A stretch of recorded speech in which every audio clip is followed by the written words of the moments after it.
এবারে সবাইকে নিয়ে আনন্দে হৈ হুল্লোড়ে মেতে উঠে সবাই। অন্যদিকে কুমারবাবুর পাঠানো লোক যে গাড়িতে দিয়ে যাবে সে গাড়িতে কিছু একটা করে দেয় যাতে অনেক বেশি ক্ষতি হয় সকলের। তারপর দেখা যায় সবাই মিলে গাড়িতে উঠে। সেই মুহূর্তে উর্মির সাথে ধাক্কা লেগে যায় ওই লোকটির। উর্মি জিজ্ঞেস করে, কে আপনি, এখানে কেন এসেছেন? কোনো উত্তর না দিয়ে চলে যায়। সবাই এক এক করে গাড়িতে উঠে যায় আর আনন্দে হৈ হুল্লোড়ে মেতে যায়।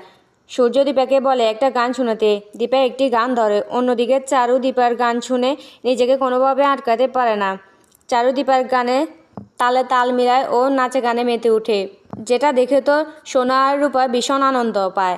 ড্রাইভার বুঝতে পারে যে তার গাড়ি নিয়ন্ত্রণে নেই। ঠিক তখনই পিছন ফিরে জানায় যে গাড়ি নিয়ন্ত্রণে নেই। একথা শুনে সবাই চমকে যায়, প্রচণ্ড পরিমাণ ভয় পেয়ে যায়। কি করবে কিছুই বুঝতে পারে না। সূর্য বলছে, গাড়িটা যখন স্টার্ট করেছেন তার আগ মুহূর্তে চেক করেননি?